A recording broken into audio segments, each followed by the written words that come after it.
let's get into this. Mike is going to chat a little bit about his background. I've known Mike probably for the last 3 to 4 years.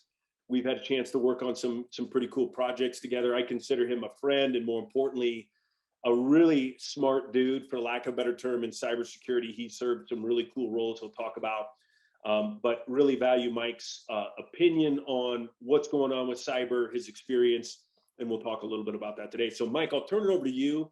If you could give the folks listening and watching a little bit about your background, and then we'll get into some of the topics that we want to talk about today. So welcome, Mike. Cool. Thanks, JD. Glad to be here.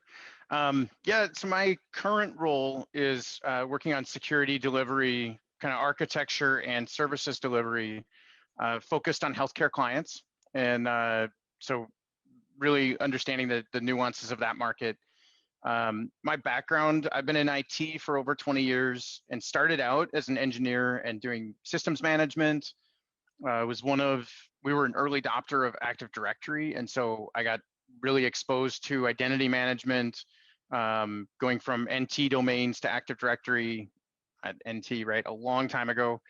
And really was in IT engineering and architecture for about 10 years before moving into information security. My background in Active Directory really helped me in security to move into an identity role. So I was an identity management director for a couple of years, and then came in, basically moved over into a security architecture role. About 6 years ago, you guys will remember the Anthem breach. I was not working for Anthem. I'm not saying it would have happened anyway had I been there, is what I'm trying to say. But that breach really highlighted what abuse of privilege can do. And in healthcare at the time, I think there became a really heightened awareness for managing privileged access and not being the next headline. Mm-hmm. So I spent a few years focused almost entirely on implementing, managing, doing architecture for privileged access management. So a couple of years there, and then had the good fortune to move into a cyber defense role from there, and acted as a chief of staff for a large cyber defense organization. And so really changed into a different part of the org where we were detecting and responding to cyber attacks, also working really closely with a red team who was simulated attackers, and became really familiar with their attack methods, which just happened to be exactly where I came from in identity, right? As privilege escalation, how you obtain admin and move laterally across networks. So really that's probably 4 or 5 years of my career was focused specifically on privileged access and how we prevent attackers from taking over and moving. And then for the last couple of years now, or actually for the last year or so, I've been doing service delivery in healthcare, more broadly focused, leading teams, and that's super exciting. But I'm still really passionate about privileged access. Yeah, no doubt. And it's some of the things that we've talked about over the last couple of years is like the on repeat of these breaches using whether you look at Verizon or Mandiant or Rapid7's report, or even listen to what Secret Service and FBI are talking about. SolarWinds, I've talked about that on my show a couple of times.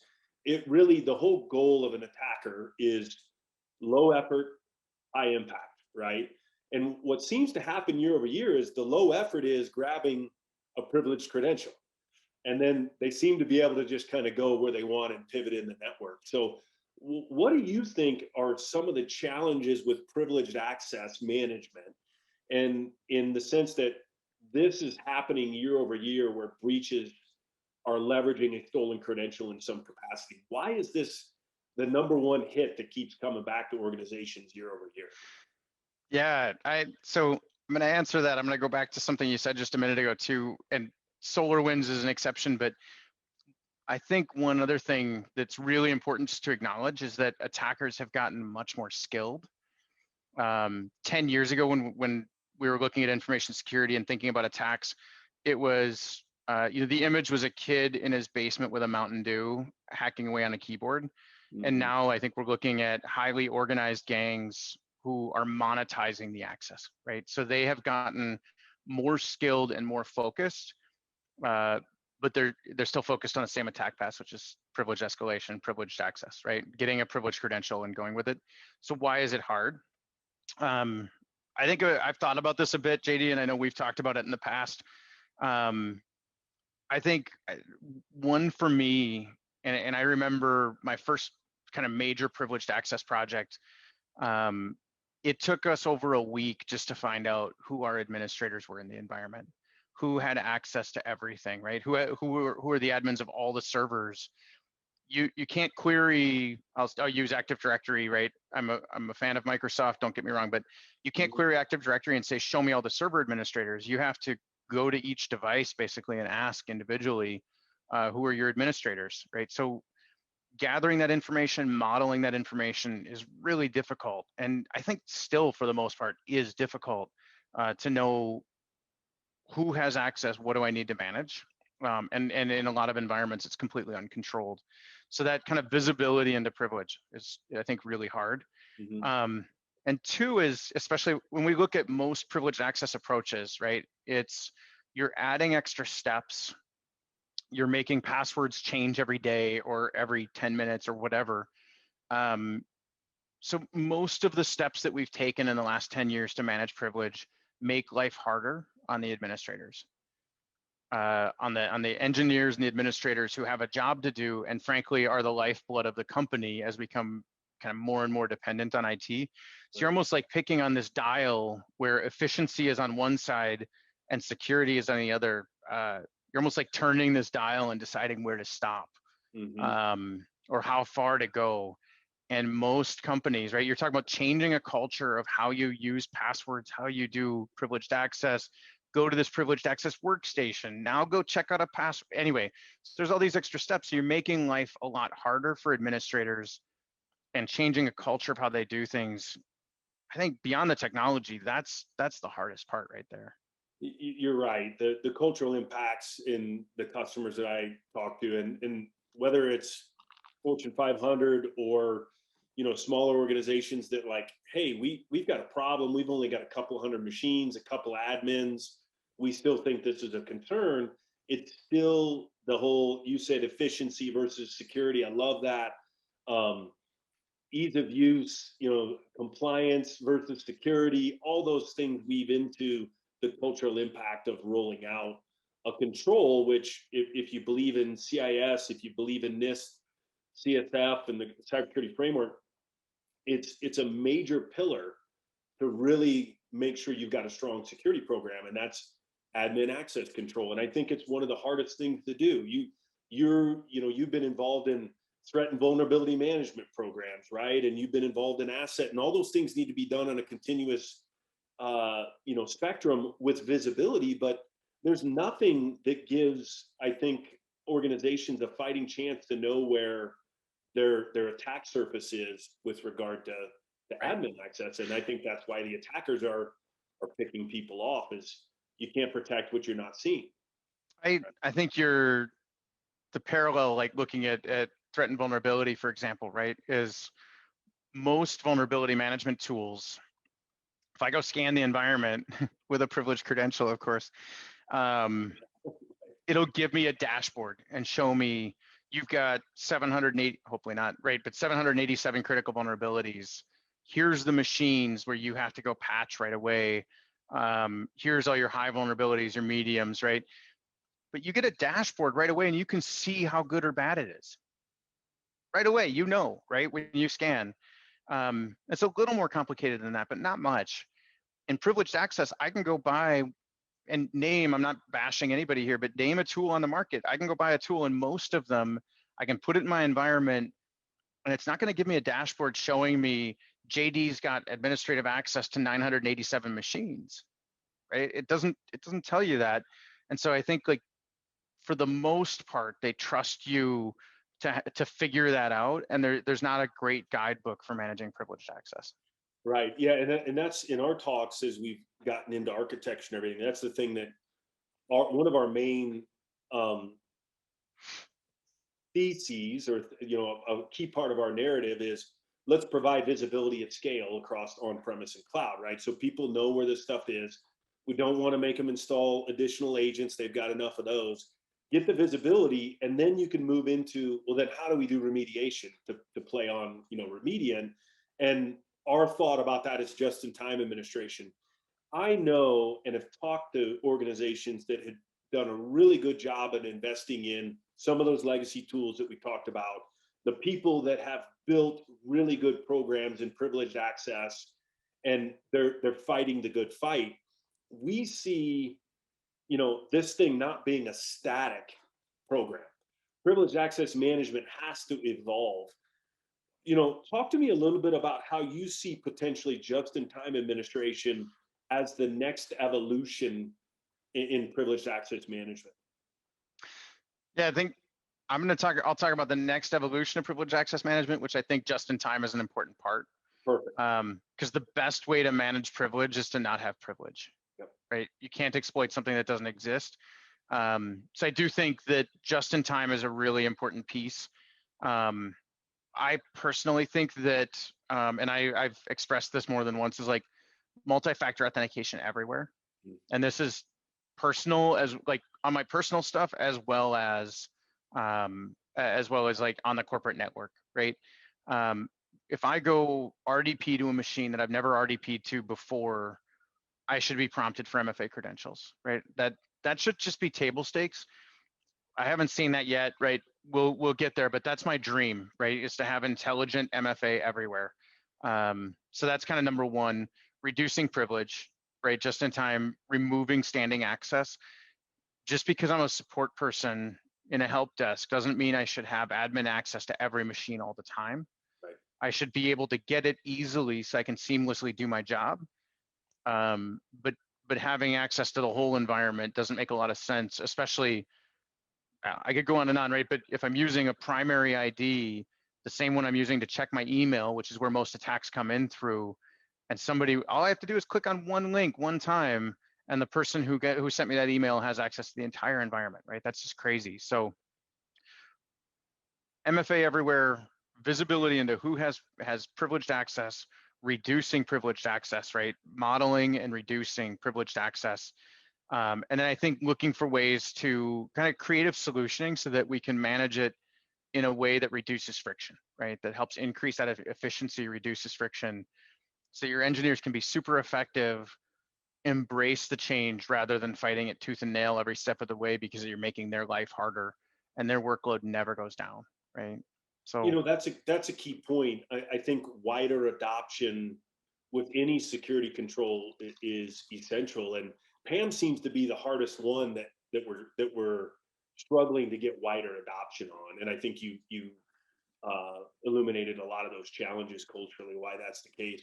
The other thing too that I would say is it's very difficult, it seems like, with traditional tools to keep up with um, the exponential growth in admin accounts, right? And this is digital transformation. And, I know your background and what you're doing with the cloud and everything you're doing to deliver healthcare in a new way and managed services in healthcare. Cloud is a big piece of it. And if you think about, not only virtualization exploded the amount of identities and administrator accounts out there, cloud is then exponentially adding more. But if you think about trying to keep up with that, to know where they are and then to vault them and then that's a daunting task. And I think there's just got to be ways where we can deploy controls that it's kind of just automatically on. It's built in, it's ingrained, where MFA is in front of every admin account. MFA is in front of every endpoint or workload, for lack of a better term. You're talking about cloud. And then that way, it's just intrinsic security that's built into that. It isn't like, well, geez, we got to go find out where all the accounts are and then vault them. Well, it doesn't work that way. You're bailing out water in the boat, and you're never going to be able to bail fast enough. yeah, you're never plugging the hole. Yeah. Right. Yeah. Yep. So Yeah, I'm I with you, dude. I want to talk a little bit about. I know you're a big hockey player, and I think you've got something going on tonight that is going to lead to hockey league. So we'll get you out of here. But we often steal Steve Jobs' analogy. I think he came up with skating to where the puck's going to be, and I know that hits home for a hockey player. Where do you see the state of privileged access going in the next 2 to 3 years. Do you see it combining with other ecosystems? I mean, we're in very involved with combining EDR together with privileged access to create a better together story. Where is this thing going? And just give us kind of your strategy on that. Yeah, I think 2 to 3 years is optimistic. Yeah. Because regardless, I always want to see things change faster, right? But the reality is, even if we have the best technology in the world or the best ideas in the world, it's not the primary role of the businesses that we work for or the businesses we work with. Security is not the only thing they do, right? They're either providing healthcare or they're delivering widgets or whatever, right? So it never moves as quickly as we'd like. But I really see um, what I see happening, or what think needs to happen, and is the real kind of differentiator and disruptor in the privileged access field, right, is that visibility, so if you're doing it well. Hmm. Attack modeling, and we've talked a little bit about this. Probably don't want to dig into it too much, but understanding the tactics and techniques that attackers use, modeling that against your network, and then understanding what attacks you're strong, right? Hey, we're in good shape on that one. Ooh, we'd be really in trouble if we got hit with this one. So that we can prioritize effectively, right? And know what we have to address today and what we have to think about sometime in the future. Yeah. I think that visibility, right? Modeling and visibility is really important. Just-in-time access, I think, is a really good approach. Really need to think about reducing the privilege, not just managing the privilege that we have, Hmm. because now we're just kind of propagating the past, right? And looking for ways to feel good about bad practices. So I think does that answer your question, JD? I Oh, think that's that's really that's where I good. would go. That's really good. It's and I'll close and talking with we love partnering with different services organizations. Obviously, we're a product company, and I get to talk to a lot of smart services folks. And one of the things we're seeing, and I don't want to chalk it up as a defeatist attitude with regard to privileged access, but in some ways, I think we're doing our customers and people in this market a disservice, because a lot of times we're coming in and we're assessing an organization with privileged access and we're comparing it to others in the same industry and vertical and going, yeah, you suck, but you suck a little bit less than everybody else in your industry. And I just can't accept that. I can't accept that. I'm too focused on continuous improvement. So we got to change that mindset. We got to change that attitude. And I think with smart people like you, internally in organizations trying to get better, talking to vendors to figure out how we can collaborate and go, if we can't build this in 6 months, then what's it going to take to build it the right way in a year? And let's move quickly, because attackers aren't taking days off, right? They're still attacking us in this way. So Mike, Yeah, any closing thoughts before we wrap up, and I let you get off to your hockey match? I I'll just play on what you just said. That actually, I worked for a CIO at one point. This is a long time ago, who gave a speech, and they were talking about innovation, right, and how important innovation is. And they were holding up we need the thing that gets us to the top of the next mountain. Um, and he basically held up and said, we need that big idea. We need this big idea, and was downplaying this. And somebody had asked a question. Well, hey, we improved operational efficiency 10% last year, and we're on track to do it 7% this year. And if we do 5% next year, they were throwing out these numbers that are small number plus small number plus small number. And it was poo-pooed by the CIO, who I don't think should have been a CIO, because what's innovation, right, is we need to get a little bit better one step at a time, right? Yep. It is really hard to just climb the mountain, but if we can just get 5% of the way there this month and 5% of the way there next month, pretty soon, right? Compound interest, you're talking about huge gains if we can just get a little bit better at a time. So I think that's where I would close, is making huge efficiency gains is really hard, but making little ones again and again and again, we can do that. And I think that's really what we need to focus on. No, well said. Couldn't agree more. Mike, thanks a million for the time.